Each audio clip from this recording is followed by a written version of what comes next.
Apa hukum dalam Islam seorang anak melawan orang tua sampai orang tua menangis? Kok bisa? Saya umur 40 tahun. Kami adik-beradik 2 orang, laki-laki dua-duanya. Saya 40, adik saya 36. Mak saya 70 tahun. Sampai hari ini kalau mak saya mengamuk, lintang pukang tunggang langgang kami lari. Takut kami. Makanya saya heran kok ada ibu-ibu anaknya berani. Berarti dari awal sudah salah setting. Dari kecil terlonjak-lonjak, sudah besar terbawa-bawa, sudah tua terubah tidak. Kalau hendak membentuk buluh, bentuklah dari rebung. Kalau masih lunak lembut bisa dibentuk melingkar melengkung. Tapi kalau sudah keras menjadi bambu kuning, hanya 2 kemungkinan. Kalau tidak dia patah, kepala awak pocah. Ini dari awal salah. Gimana memperbaikinya? Entahlah, saya tak tahu lagi.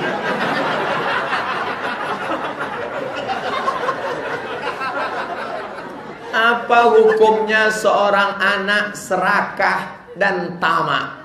Itu salah satu penyebabnya orang tua salah mendidik. Ma min mauludin illa yuladu 'alal fitrah. Setiap anak lahir dalam keadaan fitrah, fitratul Islam. Fa'abawahu, kedua orang tuanya, yuhawidanihi, membuatnya jadi Yahudi, yunassiranihi, membuatnya jadi Nasrani, yumajjisanihi, membuatnya jadi Majusi. Saya dididik di tengah keluarga yang keras. Memang keras pendidikan. 4 tahun saya di Mesir, sekali haram pernah ditelepon. Sampai terpikir jangan-jangan aku ini anak angkat. Setelah saya punya anak sekarang, sayang saya sama anak saya. Maka saya tanya emak saya, mak aku ni anak angkat apa anak kandung? Anak kandung. Kenapa tak pernah mak bilang selama aku di Mesir 4 tahun? Nak, mak rindu. Kalau ku bilang aku rindu, kau balik. Tak pernah dia. Rupanya adik-beradik kami tak banyak. Kalau 10 maklum, cuma berdua. Saya anak pertama, adik saya berdua. Sampai akhirnya waktu sudah saya mau pulang S2, saya dapat beasiswa 3 tahun lagi untuk program S3 doktor. Mak, aku dapat beasiswa dari AMCI, Agence Marocaine Coopération Internationale. 3 tahun lagi tunggu balik aku doktor. 3 tahun lagi, izinkan aku 3 tahun lagi. Apa kata mak saya? Tak ada gunanya kau doktor kalau aku almarhum. Itu maka saya tak doktor, maka saya balik.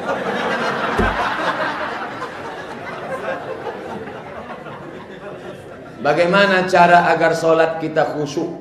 Apakah solat seorang sah apabila lupa bacaan dan jumlah rakaatnya? 2 pertanyaan ini sebenarnya. 5 langkah khusyuk menurut Syekh Ali Tantawi. Pertama, dari mulai berwudu hati sudah. Ketika air membasuh tangan, keluar dosa dari celah tangan. Ketika air masuk ke mulut, ke hidung, keluar dosa dari mulut, lidah, hidung. Ketika air membasuh wajah, keluar dosa dari kelopak biji mata. Makanya tak boleh sambil wuduk, sambil ngobrol, sambil ngomong. Itulah lada kecek batak. Jangan. Tapi nah, sama. Yang kedua, sambut azan. Allahu Akbar, Allahu Akbar. Allah. Ada kawan ngajak ngobrol, gimana kabar dulu? Allahu Akbar, Allahu Akbar. Nah, yang ketiga, dari tempat berwudu, dari tangga bawah naik ke atas, dilarang. Keretak. Namanya tasbih. Tasbih menjalin jari. Jangan, Nabi marah. Kenapa? Hatimu rusak. Tasbih boleh, tasbih tak boleh. Di tangga, subhanallah. Gimana kabar saya, Pak? Subhanallah. 4. Usahakan paham. Saya tak nyuruh ngapal perkata. Tak masanya kita ngapal perkata. Banyak kerja lain. Paling tidak paham secara umum. Inna salati wa nusuki wa mahyaya wa mamati. Paham secara umum. Paham mak apa bacaan salat tadi? Paham? Terjemahkan mak, inna salati. Aku paham tapi menceritakannya payah. 5. Connect antara mulut dengan hati. Mulut mengucap, hati connect. Ni mulut, ni hati. Agak-agak lupa, agak-agak lalai, balikkan balik. Agak-agak lari, larikan balik. Bismillahirrahmanirrahim. Allahu Akbar. Macam meniti pematang di tengah sawah licin, jatuh naik, jatuh naik. Jangan dua jatuh masuk kolam, tempat belum nanggung-nanggung ikan. Waalaikumsalam. Dah, gitulah lebih kurang. Pak Ustadz, kalau orang lupa bacaan sholatnya, apakah batal sholatnya? Tidak. Kalau lupa jumlah rakaat, apakah batal? Tidak. Mana dalilnya? Nabi pernah sholat zuhur 2 rakaat. Buka kitab Sahih Bukhari Muslim. Dalam Al-Lu'lu' wal Marjan fi mattafaqa alaihi syaikhan, Syekh Muhammad Fuad Abdul Baqi. Selesai sholat zuhur 2 rakaat, sahabat nanya, "Ya Rasulullah, ya, apakah turun wahyu?" "Kenapa? Kok zuhur 2 rakaat? 2 tadi?" "Iya." Nabi tambah 2 rakaat lagi. Setelah itu sujud sahwi. Sujud sahwi 2 kali. Allahu Akbar. Subhanallah nam wa la yashu. Mazhab Syafi'i. Mazhab yang lain, Subhana rabbiyal a'la wa bihamdi. Allahu Akbar, duduk, tak ada baca apa-apa, diam saja. Allahu Akbar, subhanallah nam wa la yashu. Allahu Akbar, baru salam. Assalamualaikum warahmatullah. Kalau ingatnya setelah salam tu sujud sahwi. Makalah ni.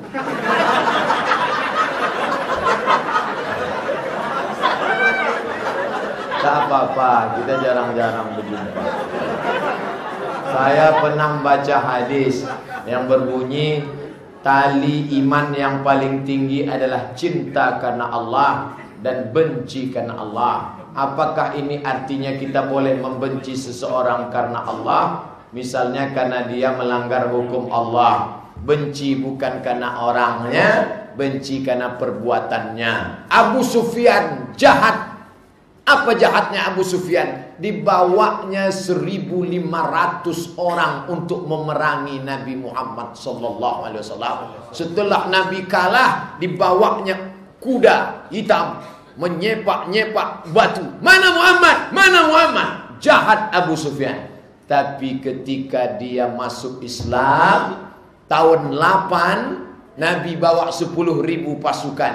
Apa kata Nabi? Man dakhala baita Abi Sufyan fahuwa amin. Siapa yang masuk ke rumah Abu Sufyan aman, tak diganggu.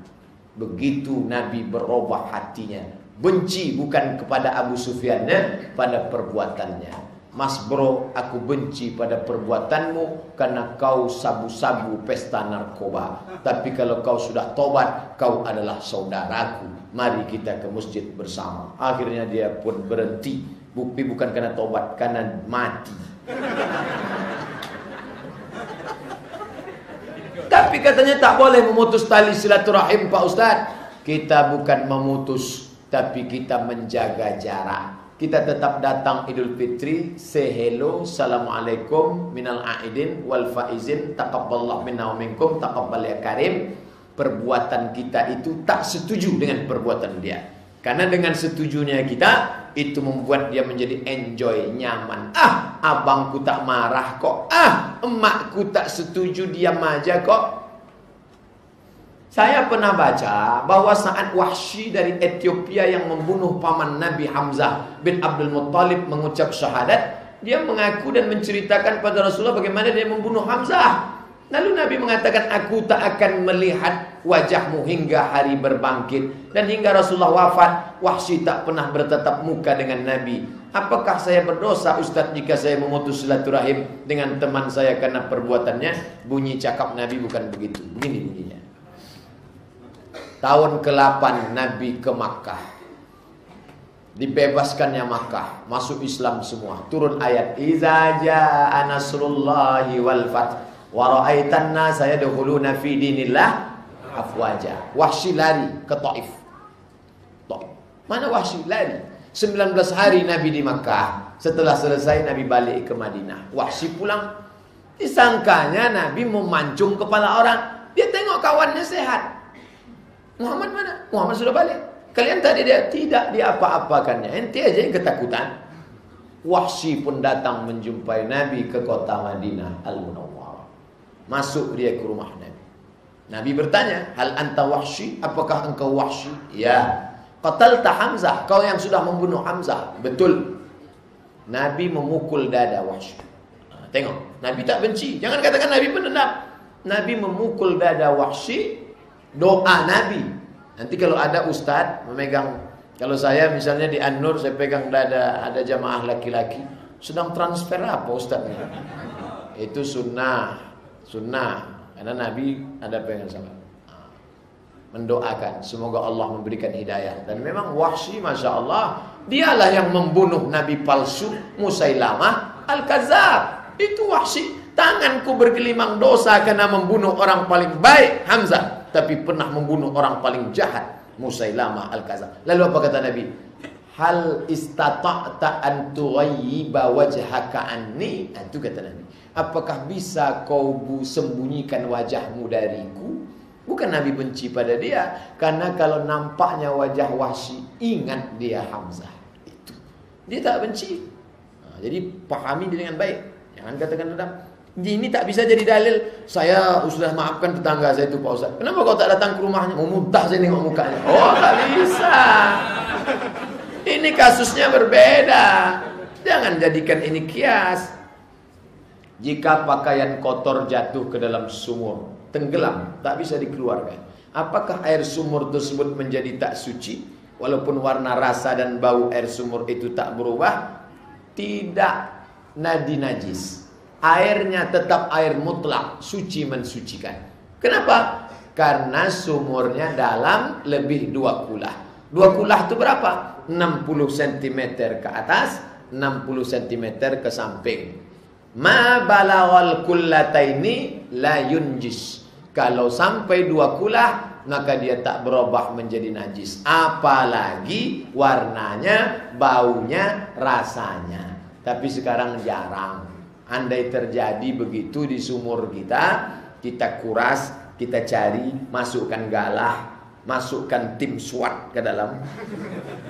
Tak juga dapat. Apa boleh buat? Warnanya tak berubah, baunya tak berubah, rasanya tak berubah. Air itu suci. Yang kotor itu, ini mesin cuci. Mesin cuci tak sampai 2 kulah. Airnya suci, masuk air suci, masuk celana anak kencing, bercampur baju koko, bercampur kain, mau dipakai sholat, mukena ibu pun bancur. Masukkan deterjen, langsung kipas-kipas, jemur. Kenapa tak kau bilas? Ini tertulis, sekali kucek tanpa bilas. Tengok, ini tidak Islami. Makanya setelah keringkan, setelah kering ganti dengan air baru, bilas 3 kali. Saya pernah dengar penceramah di TV yang mengutip Imam Al-Ghazali.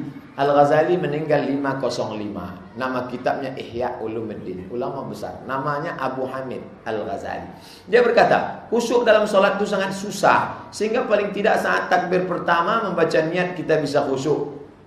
Ayahanda Ustaz, tolong saya bagaimana agar bisa khusyuk dalam sholat. Udah tadi dibahas. Saya tak ingin menjadi golongan orang yang merugi. Betul. Bagaimana dalam takbir khusyuk? Qasad, ta'arad, ta'ayin. Sholatnya sholat apa? Sholat maghrib. Berapa rakaat? 3 rakaat. Jadi imam apa jadi makmum? Jadi makmum. Allahu Akbar. Payah hati saya Pak Ustaz. Itulah maka dibantu dengan usolli. Usolli fardol maghribi. Berapa rakaat? Salasa rakaatin. Salat ada apa qadha? Adaan. Jadi imam apa jadi makmuman lillahi ta'ala. Salasa rakaatin, 3 rakaat. Datang jamaah umrah, ditanya sama security, tinggal di lantai berapa? Salasa rakaatin. Lantai 3. Ayanda Ustaz, bagaimana cara mengucapkan huruf dhad? Posisi lidah dan pengucapannya. Saya sudah baca buku serta melihat dan mendengar video dari Syekh Quraim Rajih, ahli qiraat dari Suriah, Syekh Quraim Rajih. Ustadz belajar baca Fatihah sama siapa? Dengan Syekh Azra'i Abdul Raub. Berapa lama baca Fatihah? 3 bulan tak pindah-pindah. Macam mana bunyinya? Gini bunyinya, yang semampu saya lah. Bismillahirrahmanirrahim. Alhamdulillahi Rabbil Alamin, Ar-Rahmanir Rahim, Maliki yaumiddin. Iyyaka na'budu wa iyyaka nasta'in. Ihdinas siratal mustaqim. Siratal ladzina an'amta 'alaihim ghairil maghdubi 'alaihim waladdallin. Itulah yang saya baca dulu. Berubah-ubah sedikit mungkin karena gigi ada tanggal sedikit. Letakkan ujung lidah di gigi depan atas. Gigi itu tak ada lagi. Maka belajarlah ketika masih sempurna. Bapak yang sudah tak ada jangan tersinggung. Saya tak ada niat. Ayahanda Ustadz, bagaimana cara menjadi penghafal Quran? Saya tak hafal Quran. Di Al-Azhar 4 tahun, 1 tahun 2 juz, 2 juz, 2 juz. Itu pun sekarang banyak yang hilang. Masuk ke mall hilang 2 juz. Tanyalah kepada Al-Mukarram Ustadz yang hafal-hafal Quran, Al-Hafiz Imam Masjid An-Nur, tanya. Apakah memelihara jenggot itu hukumnya wajib? Mazhab Syafi'i memelihara jenggot sunat. Sunat lawannya makruh. Kalau memelihara jenggot sunat, maka mencukurnya tidak haram, sekedar makruh. Adik-adik, bapak-bapak yang sudah berjenggot, jagalah, bagus. Ustadz, kenapa tak Ustadz panjangkan? Ini kalau panjang tajam macam tusuk sate besar. Tapi ada yang berjenggot ganteng-ganteng, bagus, silakan bapaknya. Lembut dia, turunnya ke bawah, ganteng. Menengok wajahnya bertambah iman orang. Sebagai Muslim Indonesia yang beraliran Sunni, bagaimana saya mencikapi Syiah? Mohon penjelasan Ustaz. La tusalli khalfa rafidhi. Jangan kau salat di belakang Syiah, kata Imam Syafi'i. Muridnya Al-Buwaiti bertanya, sifhum lana, bagaimana sifat Syiah itu wahai Imam Syafi'i? Kata Imam Syafi'i menjawab, man qala inna Aba Bakrin wa Umar laisa bi imamaini fahuwa rafidhi. Siapa yang mengatakan bahwa Abu Bakar dan Umar itu bukan khalifah, Abu Bakar dan Umar itu perampok, maka dia Syiah. Itu ciri-ciri. Pengajian pertama tentang cinta ahli bait. Ya Husain, ya Husain, kenapa engkau meninggal di Karbala? Pertemuan yang kedua, Allah melaknat Abu Bakar dan Umar. Syiah. Hati-hati, Syiah sudah mulai masuk. 3 yang menyerang kita. Iran dengan Syiah, Cina membawa komunis, Barat membawa Kristen ekstrim. 3, hati-hati. Bagaimana saya menyikapi Wahabi, Pak Ustadz? Wahabi ada yang baik, ada yang lunak, ada yang keras, ada yang sedang. Ustadz punya kawan yang lunak. Ya, foto buku saya dibuatnya di FB-nya. Bila Anda ingin keluar dari kotak kecil kepicikan, bacalah buku Ustadz Abdul Somad. Dia salafi, kawan saya, baik, tak pernah mempermasalahkan jenggot saya. Sama-sama kami ceramah di Al-Falah subuh, waktu belum pindah ke An-Nur. Cipika-cipiki kami. Tak ada dia. Baik sampai hari ini. Jadi ada yang lunak tapi ada yang keras. Somad, pelaku bid'ah itu. Diundang dialog, tak pula mau. Katanya tak boleh duduk bersama pelaku bid'ah. Jadi jangan pukul rata. Saya tak senang dengan pukul rata. Salafi, Wahabi. Enggak, ada yang baik. Baik, banyak macam jenisnya. Tapi kata kawan saya, ada modelnya yang baik macam mana. Dia tak bisa jangan sweeping pukul rata. Apakah kita boleh berteman dengan orang ateis? Berteman dengan orang ateis, kuat menceramahinya seperti yang dilakukan Zakir Naik, boleh. Tapi kalau berteman kita yang goyang, saya mau menyelamatkan dia, tiba-tiba tukang pancing dilarikan ikan paus. Jangan. Kuatkah imanmu atau tidak? Bolehkah saya berteman dengan kaum LGBT?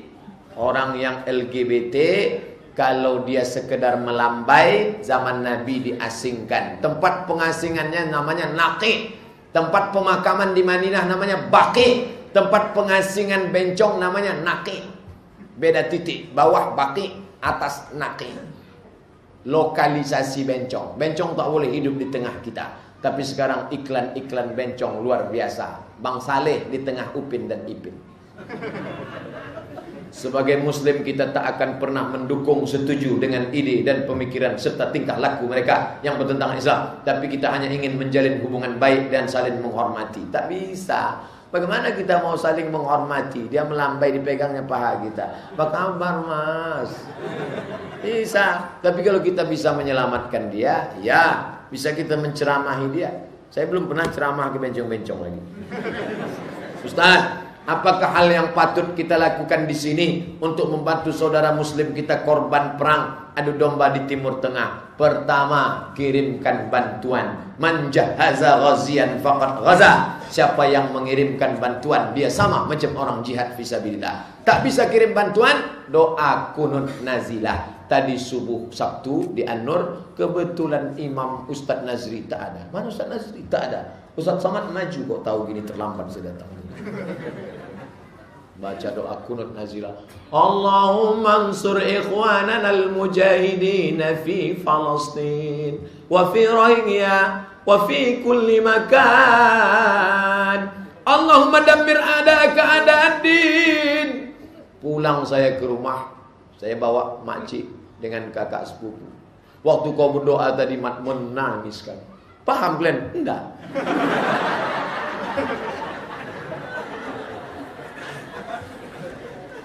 Jadilah. Doa. Makanya tak pernah saya lupakan dalam khutbah Jumat. Allahumma ansur Islam wal muslimin. Amin. Wa dammir a'da'aka a'da'ad-din. Amin. Allahumma farriq jam'ahum wa shattid shamlahum wal anhum la'nan tawila. Amin. Kata jemaah. Kenapa kalian kuat tadi? Saya tengok Ustaz kuat, kami kuat pula. Sebagai seorang muslim di Indonesia, negara Islam mana yang dapat kita percaya? 1. Arab Saudi dengan aliansinya. 2. Turki. 3. Iran dan Suriah. 4. Mesir. Iran dan Suriah tak bisa kita percaya karena Iran Syiah Rafidah, sedangkan Suriah Syiah Nusairiyah dibantu oleh Vladimir Putin. Mesir tak bisa karena Al-Sisi menggulingkan Morsi yang jelas-jelas partai Islam. Yang bisa dipercaya Turki dengan Saudi Arabia dan aliansinya. Turki nomor 1, Saudi Arabia. Apa pendapat Ustaz tentang Ustaz Quraisy Shihab? Banyak orang berkata beliau Syiah. Bagaimana tentang buku tafsirnya Al-Misbah? Sudah dibahas oleh Dr. Afrizal Nur. Dulu banyak orang nanya saya tentang tafsir Misbah. Saya mohon maaf Pak, saya tak paham Misbah, tak pernah saya baca. Saya baca tafsir Ibnu Katsir, tafsir Jalalain, tafsir Al-Qurtubi. Maka kalau mau ini Dr. Afrizal. Sudah dibahas di Masjid Al-Falah. Tuntas, putus tentang pengaruh-pengaruh. Dia tidak Syiah, tapi dia masuk dalam At-Taqrib Bainal Mazahib, dialog Sunni Syiah. Ini mesti dijelaskan. Ada ulama-ulama yang masuk ke dalam tapi keluar. Dr. Yusuf Qardawi pernah ikut masuk ke dalam, keluar. Waktu ditanya, Syekh Qardawi, ya, kenapa engkau keluar dari dialog Sunni Syiah? Aku tak bisa duduk sama Syiah. Kenapa? Aku mengatakan Abu Bakar radhiyallahu an, Umar radhiyallahu an, Utsman radhiyallahu an. Tiba-tiba dia mengatakan Abu Bakar laknatullah alaih. Kira-kira kalau kita duduk dekat, Al-Khalifatul Awwal Abu Bakrin Siddiq radhiyallahu an, kawan kita di sebelah laknatullahi alaih. Bisa tak kita duduk sama-sama dia? Untung tak kutepuk kan muncul. Enak aja dia bilang laknatullah alaih. Itu membuat Syekh Qardawi tak bisa duduk bersama dengan Syiah. Kenapa mereka bisa duduk bersama? Punya yayasan, bantu. Punya pesantren, bantu. Diberangkatkan. Luar biasa dana syiahisasi. Luar biasa. Mengapa pada zaman dulu ada hamba sahaya? Apakah boleh memperjualbelikan manusia? Mengapa dulu boleh memperlihatkan aurat depan hamba sahaya? Bagaimana jika hamba sahayanya berlainan jenis kelamin? Nabi Muhammad datang di tengah masyarakat peminum khamar. Maka khamar tidak langsung khamar haram. Kalau khamar haram orang lari dari Islam. maka haram khamar 3. Yas'alunaka 'anil khamri wal maisir. Kalau mereka bertanya kepadamu tentang khamar dan judi, qul fihima ismun kabiru wa manafi'u linnas. Katakanlah bahwa khamar itu ada manfaatnya. Khamar boleh. Turun ayat kedua, mereka tetap minum khamar, mabuk-mabuk. Pas azan mereka sholat. Ayatnya qul ya ayyuhal kafirun. Sambil mabuk, wala na'budu ma'abattum wala antum ma'buduna ma'bud wala na'budu ma'abattum wala na'budu. Turun ayat, la taqrabus shalah, jangan kau salat wa antum sukara, waktu kau sedang mabuk, hatta ta'lamu ma taqulun, sampai kau sadar apa yang kau cakapkan. Jam 8 pagi mabuk boleh, jam 10 boleh, jam 11 jangan, nanti mabuk waktu sholat zuhur. Tapi ketika turun ayat ketiga baru innamal khamru wal maisir wal ansar wal azlam rijsun min amali syaitan fajtanibu, jauhi. Nah, begitu juga dengan kasus hamba sahaya.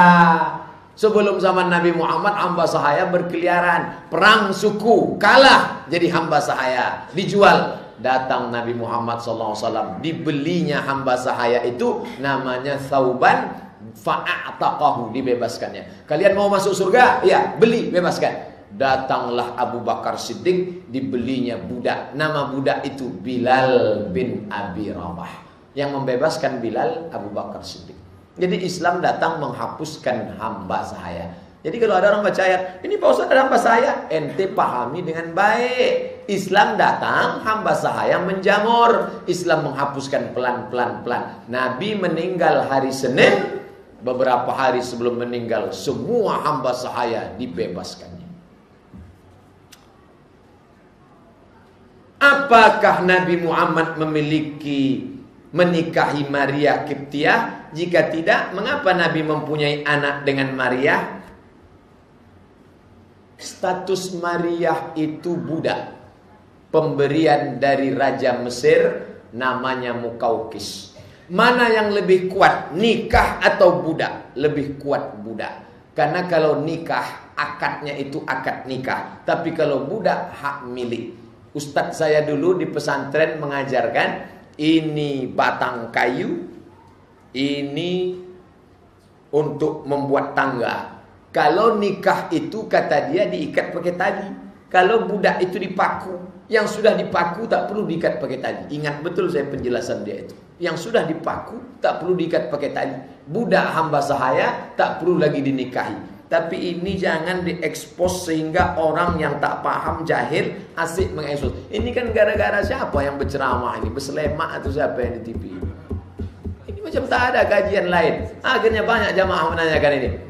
Kasus hamba sahaya. Ini Islam sudah menghapuskan hamba sahaya. Jadi Nabi, apakah dia menikahi atau tidak? Yang jelas Nabi tak berzina.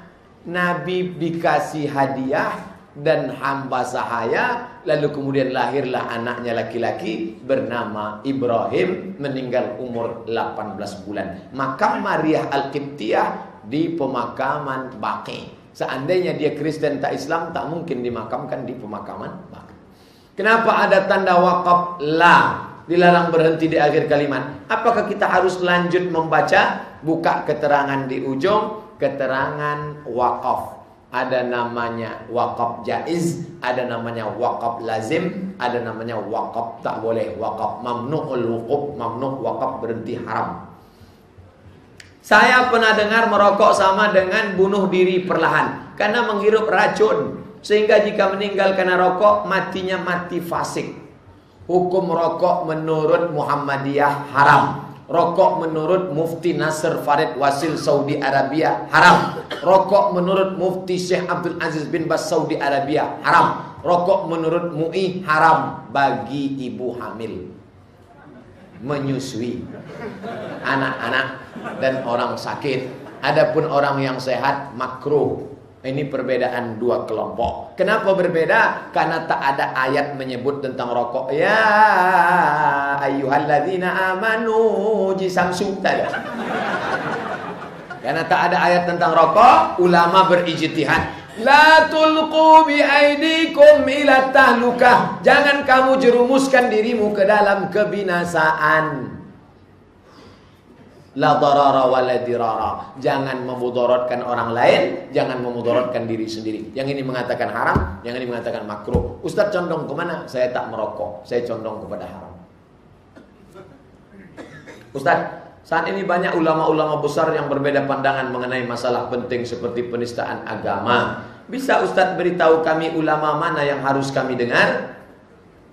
La ilaha illallah. Sudah seterang-senterang mata ikutlah fatwa ulama. MUI mengatakan itu penistaan agama. Ustaz Ketua FPI mengatakan begitulah perjuangan mereka. Orang Ciamis jalan kaki, kakinya pecah-pecah. Ente masih nanya juga lagi itu tidak. Itu penistaan agama. Tak ada tawar-menawar. Ustaz, apakah shaf dalam sholat harus lurus dan rapat? Saya pernah merapatkan shaf, tapi yang berdiri di sebelah saya malah menjauh, merenggangkan kakinya. Dia belum mengaji. Wa kana a'aduna yulziqu. Tumit rata dengan tumit. Ini tumit, ini tumit. Di ujung sajadah. Yang rata tumitnya. Adapun ujungnya tergantung kaki masing-masing. Kalau panjang, panjangnya. Kalau pendek, pendek. Ini kelingking, ini kelingking. Qadamun biqadamin. Wa kana ahaduna yulziku. Salah seorang di antara kami menempelkan. Nabi tak ada nyuruh tempel. Tak pernah Nabi tempel. Tak pernah. Kata Anas bin Malik, salah seorang di antara kami menempelkan. Artinya apa? Ada yang mampu menempelkan dan dia tak bergerak. Ketika ditempel dia tak bergerak. Tapi ada orang ketika kita tempel dia bergerak. Kalau kita tempel terus, asik ngurus kaki lah. Saya kalau ditempel orang, saya tak pernah bergeser. Ditempelnya saya sekali, saya diam aja. Cuman bergerak-gerak pula kelingking dia. Geli saya. Jadi kalau kita tempel kawan kita itu bergeser dia, jangan kita tempel terlalu rapat, di agak-agak. Tapi sampai celah jauh setan. Saddul halal. Luruskan shaf. Fa inna taswiyatas sufuh min tamamis shalah. Lurusnya shaf bagian dari kesempurnaan salat. Ingat, imam tak boleh angkat takbiratul ihram sebelum shaf lurus. Makanya imam kita tadi dia tengok belakang, lurus. Allahu akbar. Apa benar Fatimah putri Nabi selepas meninggal berbeda pendapat dengan Abu Bakar dan hingga kematiannya tak pernah berbicara? Syiah punya kerja. Abu Bakar sampai-sampai apa kata mereka? Umar mendobrak pintu Fatimah, lalu kemudian patah tulang Fatimah. Fatimah meninggal keguguran. Ini cerita bullshit, omong kosong luar biasa. Apa kata Al-Habib Umar bin Hafiz, juru bicara habaib keturunan Nabi Tarim Yaman? Datuk kami Ali bin Abi Thalib digambarkan Syiah sebagai orang lemah tolol. Kekuasaannya diambil, diam. Bininya ditendang, diam. Ya Ali bukan begitu. Waktu Nabi meninggal berapa umur Ali? Jarak Ali dengan Nabi 30 tahun. Ketika Nabi jadi Nabi 40 tahun, berapa umur Ali? 10. Ketika Nabi meninggal umur 63, berapa umur Ali? 33. Anak muda yang gagah perkasa. Jangan bayangkan Ali itu orang lemah. Kalau sempat bininya ditendang sampai patah keguguran, mati Abu Bakar dengan Umar itu dibantai oleh Ali. Ini Syiah menampilkan seolah-olah dia memuja-muja Ali, tapi digambarkannya Ali sebagai orang yang sangat lemah. Ikuti ceramah Al-Habib Umar bin Hafiz tentang kejahatan-kejahatan Syiah, memfitnah-fitnah yang luar biasa. Bagaimana sebaiknya sikap kita terhadap orang yang tak mau bayar hutang? Kalau didiamkan tak dibayar, kalau diminta kita jadikan musuh, mohon dijelaskan. Ayat paling panjang dalam Quran surat Al-Baqarah 282. Ya ayyuhalladzina amanu wa orang beriman, idza tadayantum bidainin ila ajalin musamma. Kalau kalian menjalin transaksi utang piutang ila ajalin musamma, sampai batas waktu tertentu, faktubuh, tulis. Pak Ustaz pinjam duit 1 juta. Saya bukan sok mantap ya. Panggil kawan. Saya yang bertanda tangan di bawah ini minjam uang sini, saya akan bayar sampai Allah Ta'ala memberikan rezeki. Tak bisa. Saya akan bayar tanggal 1 Maret 2017. Sampai 1 Maret dia wajib didatangi. Bayar. Mohon maaf Pak, tak bisa. Fa in kana dzu usratin, kalau dia dalam kesulitan, fa naziratun ila maisarah, berilah dia sampai lapang. Maisarah artinya lapang. Kalau namanya maisarah, lapang. Lapang rezekinya. Tunggu dia sampai lapang. Oke, ku tambah ya. Ya, 1 Mei datang lagi. Mana? Aku tak bisa. Ayat yang ketiga. Wa anta saddaqu khairul lakum. Kalau kau sedekahkan lebih baik. Karena kau sudah bayar macam mengemis pula aku, kau buat dah aku sedekahkan aja.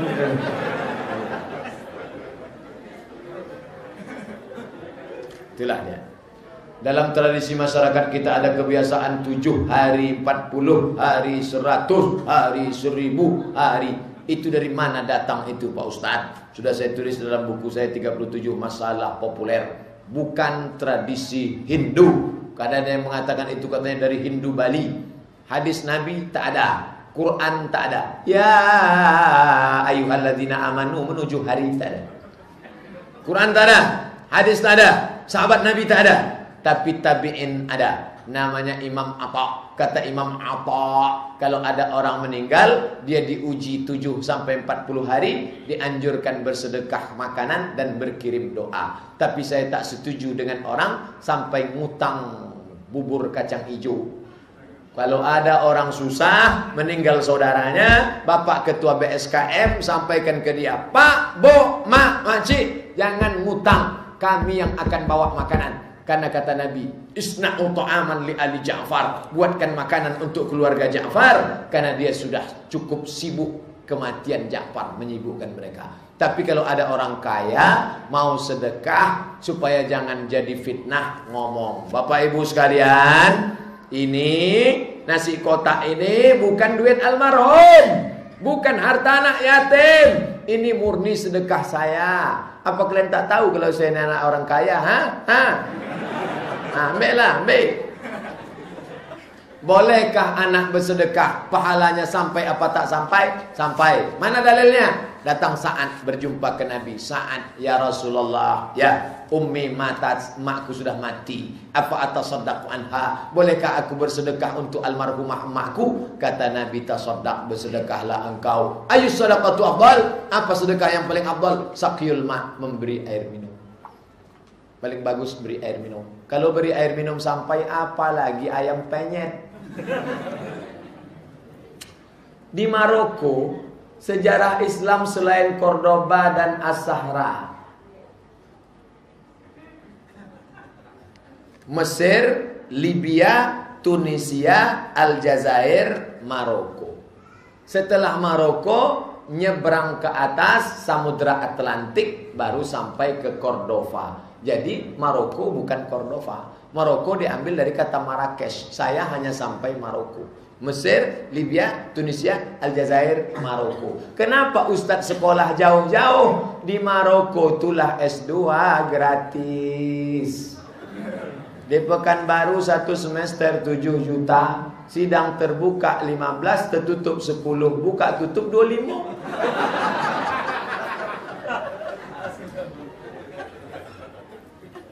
Ustaz, terkadang imam membaca surat ayat panjang, kekhusyuan solat makmum bisa terganggu. Apa pula terganggu? Makin panjang makin khusyuk lah. Setan sangat berpeluang mengganggu. Bagaimana mengantisipasi? Apakah boleh membaca ta'awuz sebanyak-banyaknya? Karena imam itu panjang, dia baca auzubillah. Tak boleh. Kenapa? Wa idza quri'al Qur'an, kalau Quran dibacakan, fastami'u lahu, dengar baik-baik, wa ansitu. Tadi auzubillah. Dengar baik-baik.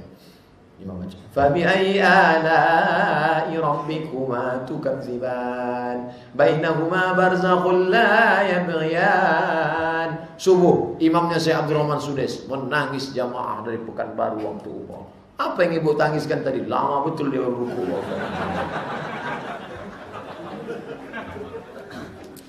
Pertanyaan dari hamba Allah. Oh, ini banyak ini biasanya kalau pakai amplop. Nah, kan betul kata saya. Tak apa-apa.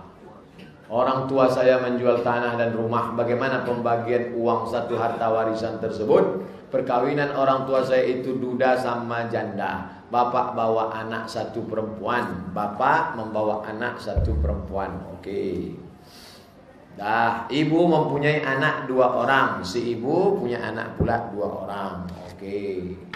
Yang perempuan dibawa oleh ibu, sedangkan anak laki-laki dibawa oleh mantan suami pertamanya. Kemudian hasil perkawinan bapak dan ibu melahirkan 1 anak laki-laki. Menikah mereka, ini bawa anak, dibawa anak. Sekarang lahir hasil pernikahan mereka, 1 laki-laki. Oke. Dah, tanah dan rumah itu dibeli hasil dari kerja keras bapak dan ibu. Hasil kerja keras mereka beli tanah, di tanahnya. Dah. Sebelum dijual ibu meninggal dunia. Oh, meninggal pula tinggal si bapak. Dia yang menjual tanahnya. Ya. Pertanyaan. Jadi bagaimana pembagian hasil penjual tanah dan rumah tersebut Pak Ustaz? Oke. Ini tanah pencarian berdua. Iya, almarhumah dengan bapak. Iya, bagi 2. Berapa? Berapa harga tanah itu? 1 M dibagi 2, 500 juta. Doa tetap 1 nanti walaupun udah disobek kertasnya. 500 juta punya almarhumah, 500 juta punya bapak yang masih hidup. Ini punya dia. Dah, sekarang dibagi. Ini tanah duit punya almarhumah karena dia sudah meninggal. Ya. Lalu berapa dapat jatah suami? Karena ada anak, suami mendapat 1/4. 125 juta. Tinggal 375. 375 siapa dapat? Anak-anaknya. Anak dia dari bawaan suami lamanya dengan anaknya. Ini jatah dia. Sedangkan ini punya siapa? Punya sih. Karena pencarian bersama. Dah, jelas? Nah, itulah gunanya disobek-sobek banyak. Nah, kalau tak begitu tak nampak barangnya. Sebelumnya saya ucapkan terima kasih. Ya, kembali kasih. Anak yang kafir baru lahir atau belum balik kemudian meninggal dunia. Pertanyaan, apakah anak itu masuk surga? Ya. Wildanum mukhalladun. Anak-anak ka'annahum lu'lu' seperti permata terbang di surga, membawakan minuman-minuman penghuni surga. Anak-anak kecil yang meninggal dunia. Apa dalilnya bahwa mereka itu tidak kafir? Ma min mauludin, setiap anak yang lahir illa yuladu alal fitrah. Mereka lahir dalam keadaan fitrah. Fitrah apa? Fitratul Islam. Tapi setelah dia akil baligh, maka dia disuruh memilih, pilih Islam atau kafir. Setelah dia akil baligh salah pilih, masuk ke dalam agama kafir. Nauzubillah. Ustaz, apakah kita mengeluarkan zakat emas cukup sekali atau setiap tahun? Emas batangan, emas batang dikeluarkan setiap 1 haul. 1 haul setahun. 12 bulan sekali, 12 bulan sekali, 12 bulan sekali. Emas batangan. Adapun emas perhiasan perempuan, anting, subang, rantai, maka dia menurut pendapat mazhab Hambali dikeluarkan sekali seumur hidup. Tapi kalau beratnya sampai 200 misqal, 200 misqal berapa itu? 850 gram, sekilo kurang seon setengah, maka dia dikeluarkan zakat. Kalau beratnya 200 misqal. Kalau ada emas ibu di rumah, sekilo kurang seon setengah. Kalau dibawa pergi undangan merah muka unahan gini. Nah, itu dikeluarkan zakatnya. Kalau tak sampai beratnya tak dikeluarkan. Beda zakat emas perhiasan dengan emas batangan. Emas yang tak dikeluarkan zakatnya emas Parno. Mohon maaf nama bapak tersebut. Apa arti hadis yang sebenarnya Pak Ustaz?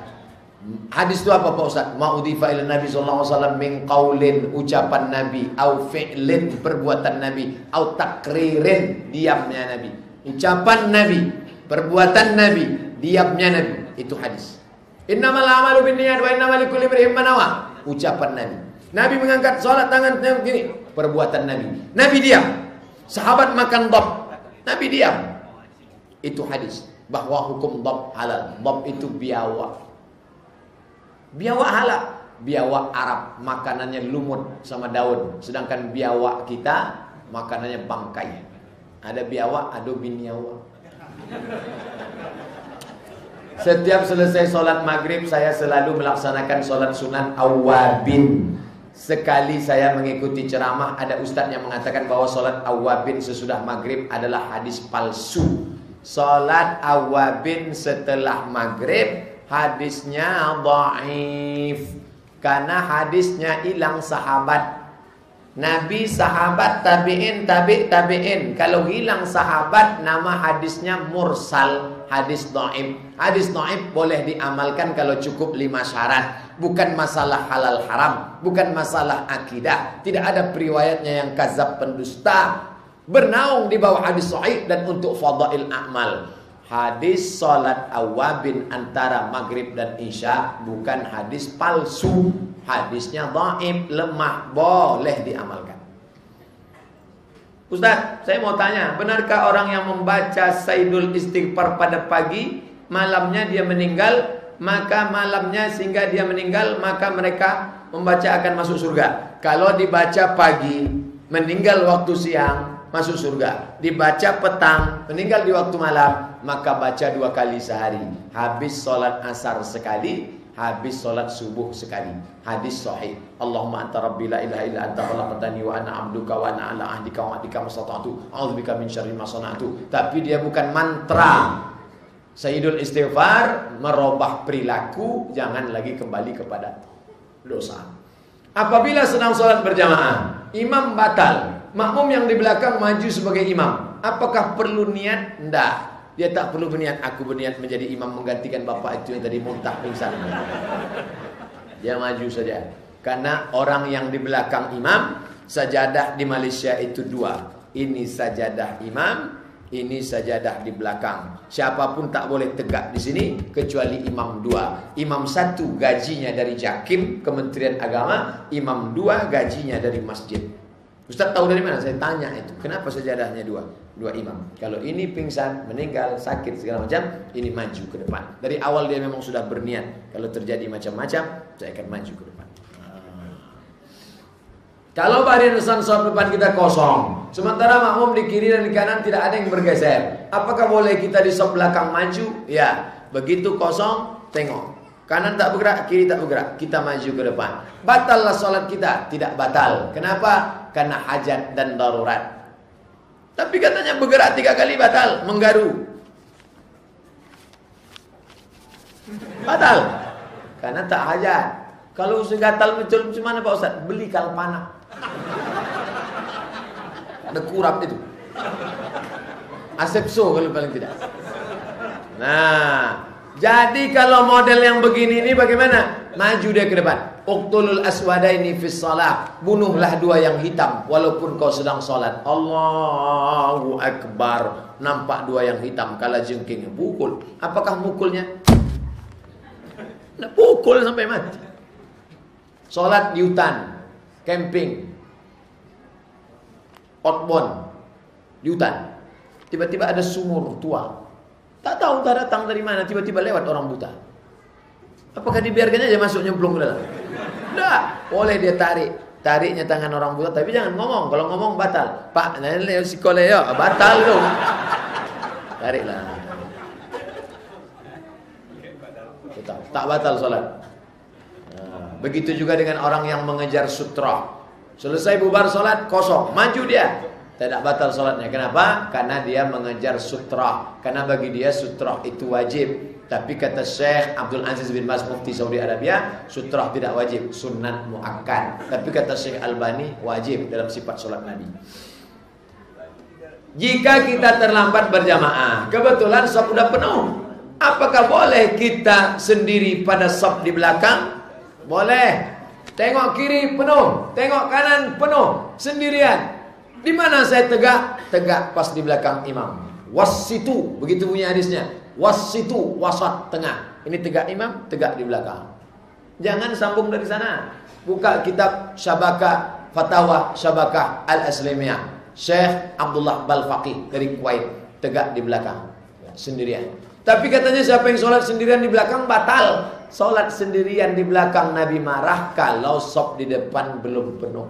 Masih ada kiri, masih ada kanan, tegak dia di belakang. Itu tak betul. Tengok kiri tak muat, tengok kiri tak muat. Belakang. Jika shaf depan penuh, membuat shaf baru, apakah mengambil posisi di pinggir atau sejajar imam? Sejajar imam belakang. Sudah terjawab tadi. 1, 2, 3. Makin ke bawah makin tebal pula. Saya Ustadz mau tanya, benarkah orang yang membaca Sayyidul Istighfar? Pak Ustadz, apakah cicit berhak atas peninggalan tanah dari nenek saya, ibu dari ibu saya? Saya ada 5 orang bersaudara, 4 laki-laki, 1 wanita. 3 orang sudah meninggal. Kedua orang tua saya sudah almarhum dan meninggalkan sebidang tanah. Semua abang-abang saya, baik yang sudah almarhum maupun yang masih hidup, sudah memberikan tanah tersebut pada saya, adik bungsu perempuan. Bagaimana ini hukumnya Pak Ustadz? Apakah cucu juga berhak atas tanah tersebut? Ini orang tua. Ini ada anak. Anak. Ini cucu. Tiba-tiba meninggal anak ini lebih dulu daripada orang tua. Kalau begitu hitungannya anak, cucu. Apakah cucu mendapat dari hasil meninggal neneknya, datuknya? Maka menurut hukum Islam cucu tak dapat. Kenapa cucu ini tak dapat? Karena ayahnya meninggal lebih dulu daripada almarhum. Ini menjadi konflik. Datanglah si cucu ke paman. Paman, mana jatah saya dari nenek kau tak dapat? Kenapa? Karena ayahmu meninggal dulu. Mengamuk dia. Memangnya ayahku dulu request minta mati dulu. Inilah yang menyebabkan orang banyak kelahi konflik. Akhirnya KHI, kompilasi hukum Islam, mengeluarkan hukum seorang penerima yang ayahnya mati duluan, maka dia boleh mendapatkan tidak lebih dari jatah paman-pamannya. Itu diatur dalam KHI, kompilasi hukum Islam Indonesia. Oh, kalau begitu hukum Islam tak sempurna, Quran tak sempurna, kata orang sekuler liberal. Kenapa Allah sampai lupa? Na'udzubillah, ini tuduhan mereka. Kenapa Allah sampai lupa menyebutkan jatah cucu yang ayahnya mati duluan? Allah bukan lupa, Allah mau menguji apakah paman-paman ini sayang ke keponakan, mampu berbagi. Islam bukan hanya hukum, tapi juga akhlak. Bagaimana agar usaha bisnis saya maju dan berkah? Adakah ayat Al-Quran yang harus saya amalkan?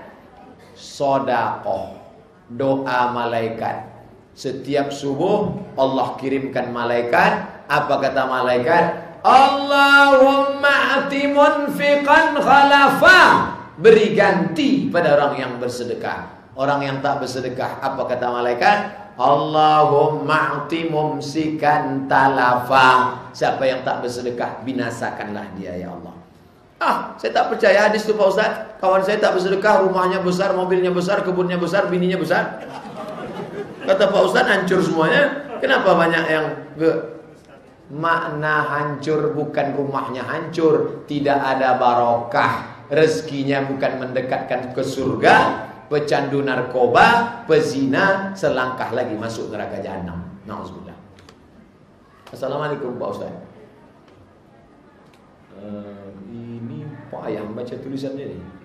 Bagaimanakah orang tua ibu bapak anak keluarganya dari azab neraka? Jaga anak dengan pendidikan Islam. Kalau tak sanggup mendidik sendiri, masukkan SDIT, SMPIT, SMAIT, Islamic Boarding School, wajib mengaji Quran. Jika orang tua ibu bapak terbalik, pasang menandai anak seperti kambing, macam kambing, berpakaian tidak tertutup, bagus buntut-buntut gini, maka orang tua menanggung dosa. Nah, aku kasih engkau duit dari pencarian halal. Jangan kau belikan celana licin, celana jin, celana hantu, celana setan.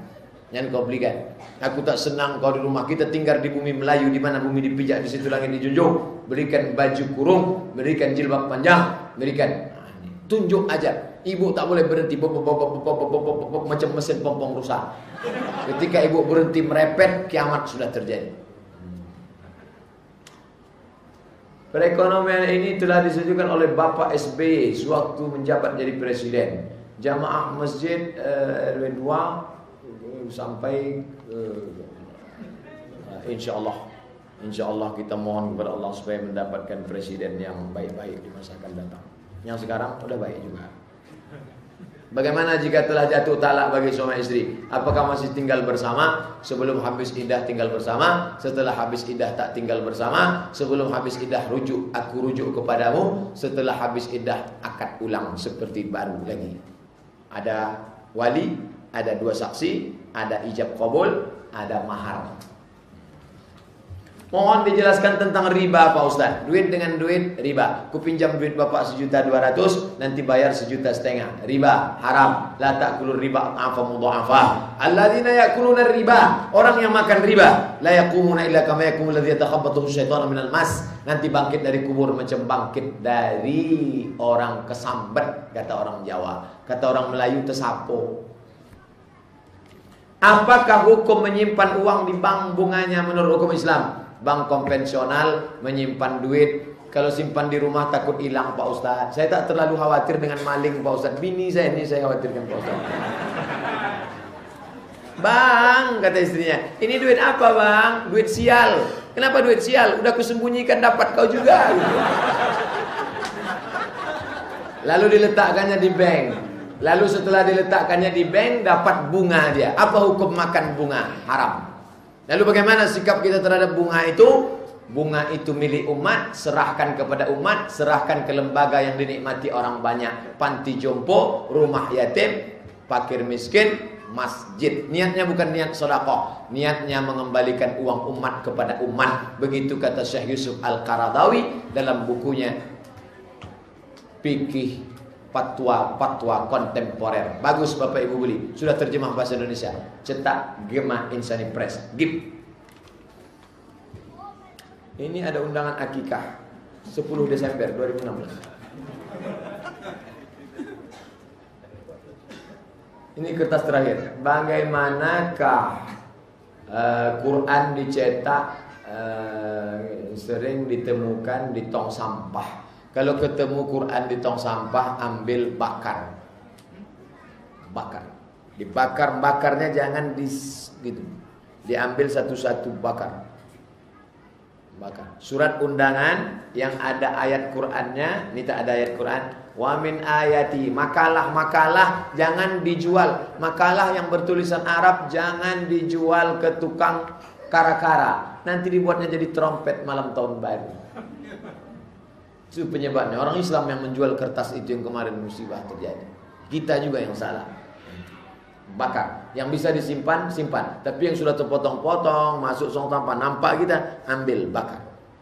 Hancur jadi debu. Kalau tidak, dia akan menjadi alat bagi orang kafir untuk mengejek orang Islam. Alim ulama juga membiarkan. Mohon ditindak lagi percetakan dengan percetakan Quran. Lalu kemudian hasil cetak yang salah-salah itu mereka buang di tong sampah. Maka ini kewajiban pemerintah. Karena ini suci, maka orang Islam, DPR, anggota legislatif, percetakan Quran yang punya non-muslim, maka mesti menjaga bukan hanya label halal makanan, percetakan jangan membuang kertas Quran yang salah cetak ke dalam tong sampah. Karena di situ banyak lafzul jalalah, ayat Quran dan lain-lain sebagainya. Dengan menggerakkan anggota FPI yang sudah ada di Pekanbaru, menginformasikan diinginkan oleh Metro TV, telepon ke nomor 0215830022. Insyaallah Allah menolong Habib Rizik FPI, semoga bisa menyelamatkan, dibantu oleh kepolisian, tentara, semua mendukung kebersamaan. Selamat kita dari 3, Syiah dengan Iran, Kristen ekstrim dari Amerika dan Uni Eropa, dan PKI dengan Cina. Mudah-mudahan kita selamat insyaallah. Amin ya rabbal alamin. Ala hadhihi niyyah al-Fatihah. A'udzu billahi minasy syaithanir rajim. Bismillahirrahmanirrahim. Alhamdulillahi rabbil alamin. Arrahmanir rahim. Maliki yaumiddin. Iyyaka na'budu wa iyyaka nasta'in. Ihdinas siratal mustaqim. Siratal ladzina an'amta 'alaihim ghairil maghdubi 'alaihim waladdallin. Amin. Allahumma inna nas'aluka salamatan fid din. Berikan kami keselamatan dalam agama, wa afiatan fil jasad, sehatkan jasad kami, wa ziyadatan fil ilmi, tambahkan ilmu kami, wa barakatan fil rizqi, berkahi rezeki kami, wa taubatan qablal maut, berikan kami taubat sebelum mati, wa rahmatan indal maut, berikan kami rahmat ketika mati, wa maghfiratan ba'dal maut, berikan kami ampunan sesudah mati. Allahumma hawwin alaina fi sakaratil maut, rahmati kami, ampunkan kami, ringankan kami ketika melewati sakaratul maut, wan najata minan nar, selamatkan dari api neraka, wal afwa indal hisab, maafkan kami ketika amal kami nanti dihisab. Allahumma khtim lana bi husnil khatimah, tutup umur kami dengan husnul khatimah, wa la takhtim alaina bi su'il khatimah, jangan tutup umur kami dengan su'ul khatimah. Allahumma arzuqna auladan salihina, berikan kepada kami anak-anak yang saleh. Rabbana hablana minas salihin, jadikan anak-anak kami yang saleh dan salihah ya Allah. Allahumma ja'alna minal mustaqimin, jadikan kami orang-orang yang istiqamah. Allahumma ja'alna minal ladzina yastami'una al-qawla fayattabi'una ahsana, jadikan kami orang-orang yang mendengarkan ucapan yang baik lalu mengiringinya dengan amal yang baik ya Allah. Allahumma ja'al akhira kalamina 'inda intiha'i ajalina, jadikan ajal kami terakhir, ucapan terakhir saat ajal kami tiba, ucapan yang keluar dari mulut kami la ilaha illallah. Rabbana atina fid dunya hasanah wa fil akhirati hasanah wa qina adzabannar. Wa sallallahu ala sayyidina Muhammadin wa ala alihi wa sahbihi wasallam. Walhamdulillahi rabbil alamin. Taqabbalallahu minkum minna wa minkum taqabbal ya karim. Assalamualaikum warahmatullahi wabarakatuh.